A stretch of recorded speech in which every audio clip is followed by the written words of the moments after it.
Fala pessoal, tudo bem? Professor Diego Nieto aqui na área. Tô vindo aqui pra gente conversar sobre um teminha especial, que é o 13º, aquele tema que sempre cria um monte de dúvida, um monte de conflito, né? E que muitos trabalhadores e até patrões se confundem aí em relação a datas, forma de pagamento e por aí vai. Então vem comigo que eu vou te mostrar, falar um pouquinho do 10º.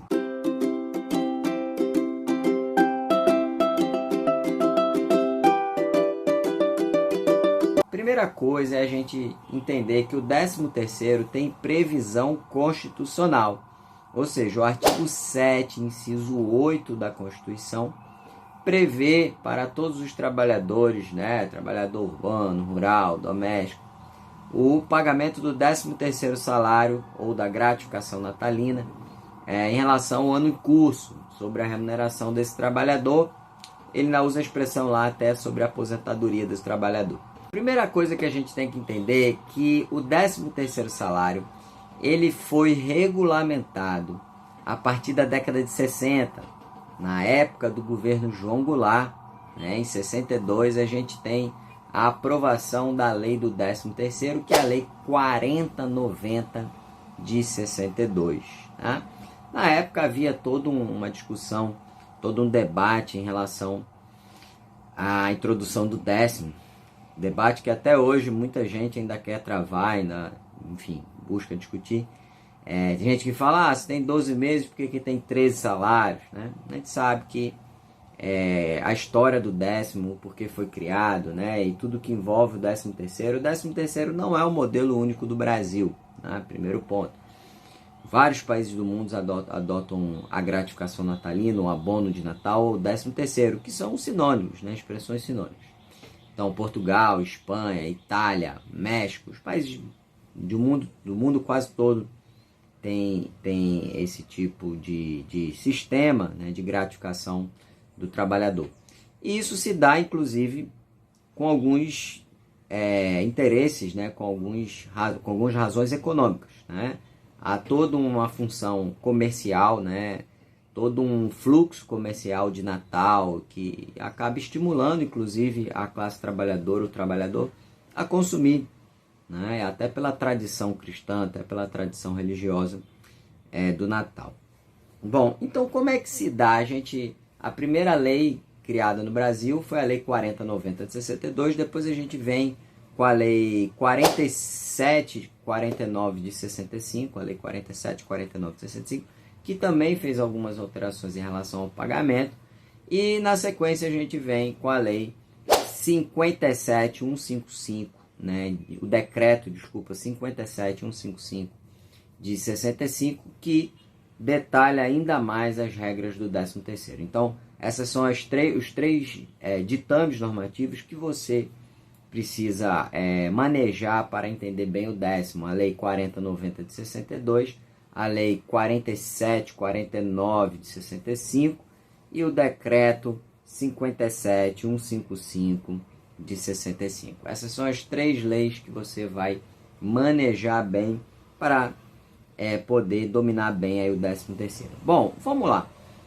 Primeira coisa que a gente tem que entender é o modelo, a forma a razão do 10º. Né? O 10º ele se compõe como o último salário, né, o 13º salário do mês, e ele vai se compondo de acordo com o trabalho realizado todo mês. Então, cada mês trabalhado que chegue a 15 dias, né, a partir de 15 dias ou mais de trabalho ao longo daquele mês, é computado como um avo, né, computado como um mês trabalhado.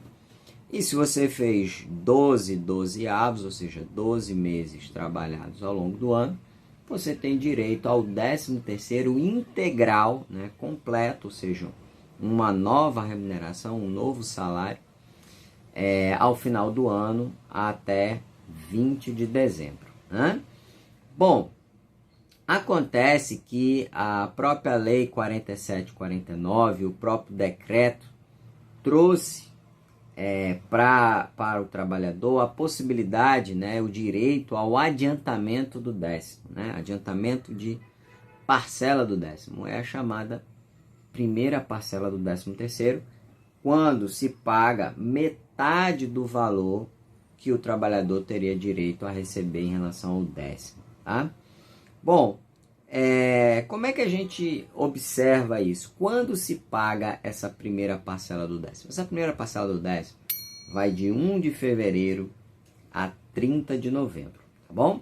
Então, essa é o momento que se paga 50% do valor total do 13º que o trabalhador teria direito, tem direito.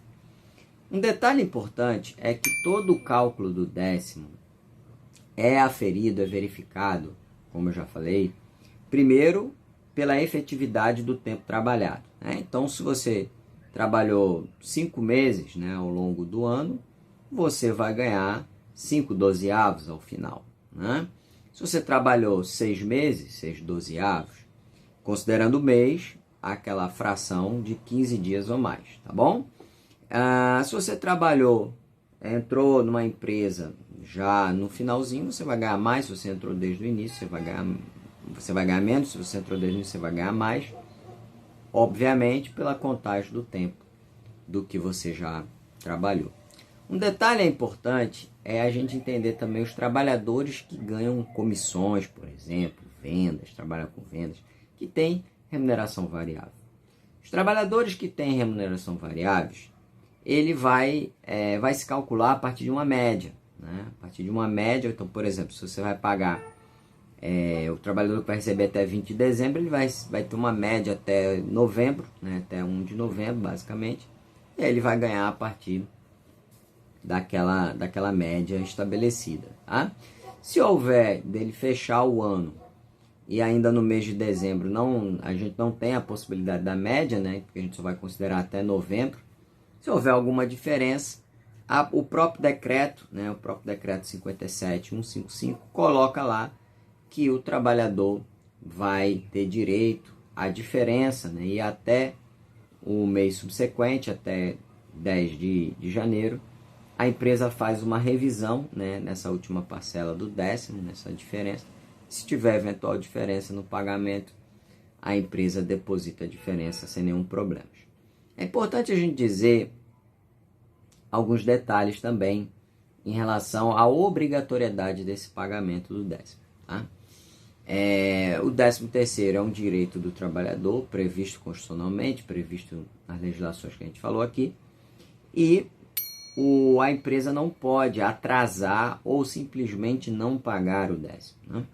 Apesar da lei não ter uma previsão específica, vamos dizer assim, em favor do trabalhador em relação ao descumprimento do patrão, mas o patrão pode ser fiscalizado, né, pelo Ministério do Trabalho, né, pelos órgãos de fiscalização, e aí vai ser arbitrada uma multa, né, uma multa baseada em um FIS, o que é o equivalente, atualmente, equivalente a R$ 170,25, mais ou menos, essa multa por empregado. Essa multa não vai para o trabalhador, né, vai para o governo, vai para o Estado, para a União, mas o patrão pode ser multado em função do atraso ou do não pagamento do 13º. É importante a gente falar também que o 13º salário ele funciona como uma remuneração, como um 13º salário.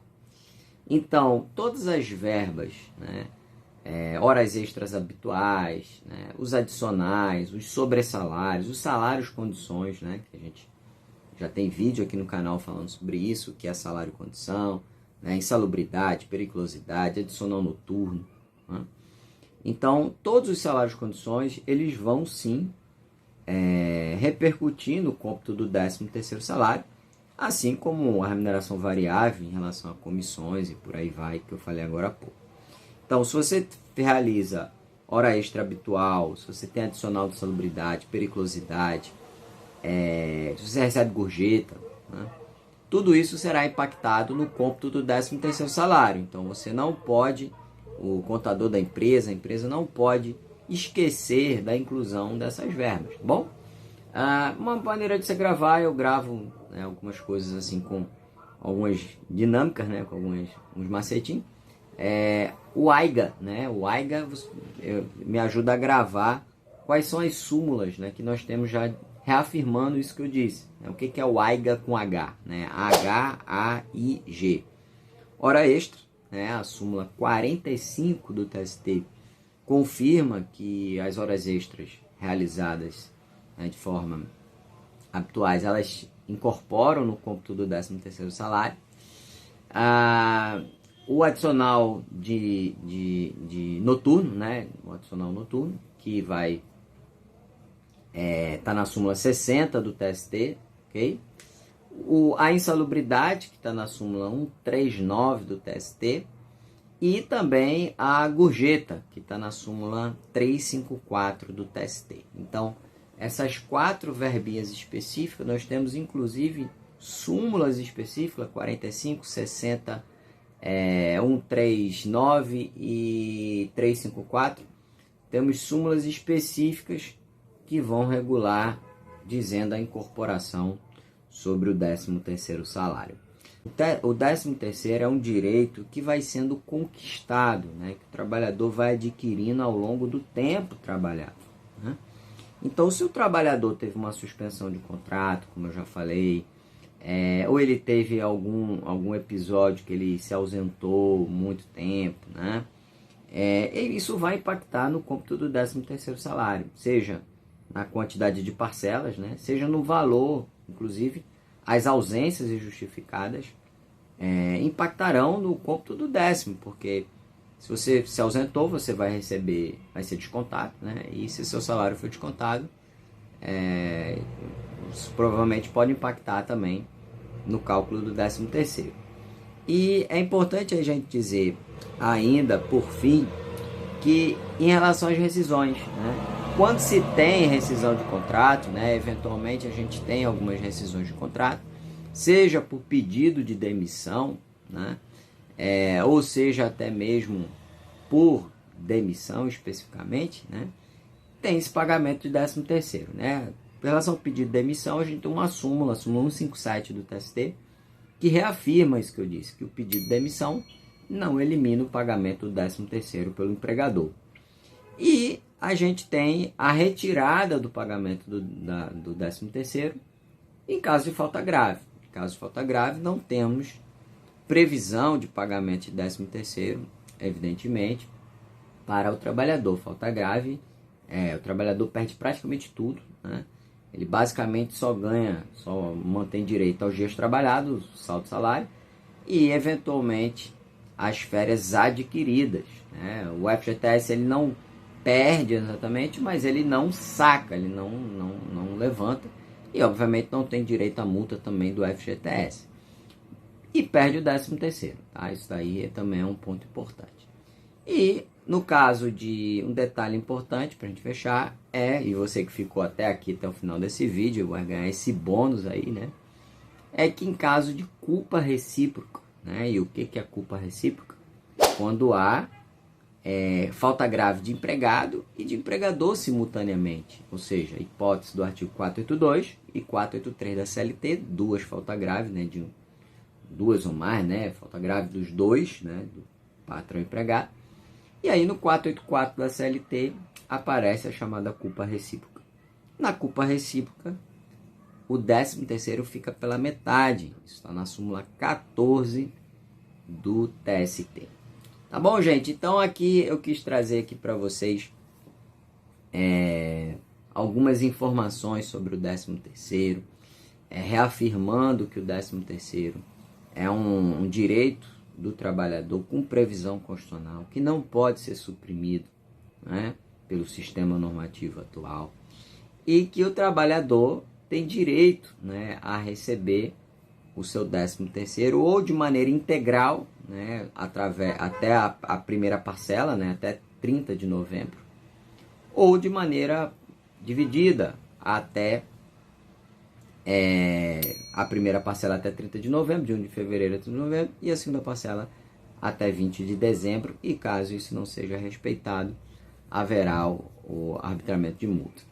Para você que ficou até o finalzinho, né, aí vai o último detalhezinho aí, né, o último chorinho, vamos dizer assim, né, é o seguinte, comum algumas pessoas perguntarem a gente em relação ao pagamento. Se é obrigado todos os trabalhadores no adiantamento receber ao mesmo tempo, né? Como o lapso de tempo do adiantamento vai de 1 de fevereiro a 30 de outubro, de 1 de fevereiro a 30 de novembro, é comum os trabalhadores falar, no setor tal já recebeu em março, e eu não recebi. Então, é importante a gente dizer que o próprio decreto, né, o decreto 57.155, coloca lá, né, salvo engano, no seu artigo 3º, parágrafo 3º ou parágrafo 2º, que o adiantamento do 10º, pagamento da primeira parcela, não é obrigado a ser feito de maneira homogênea, de fazer de maneira ao mesmo tempo, para todos os trabalhadores da empresa. Então eu posso pagar um primeiro, pagar outro, depois pagar outro, até porque a empresa tem um fluxo de caixa, né? Tem uma capacidade de pagamento que tem que se considerar. Então não é obrigado todos receberem no mesmo tempo, tá? Obviamente que respeitado o prazo da lei, tá bom? Então, um forte abraço aí para vocês. Parabéns aí para quem ficou até o final do vídeo. E tamo junto. PIP é pra fechar.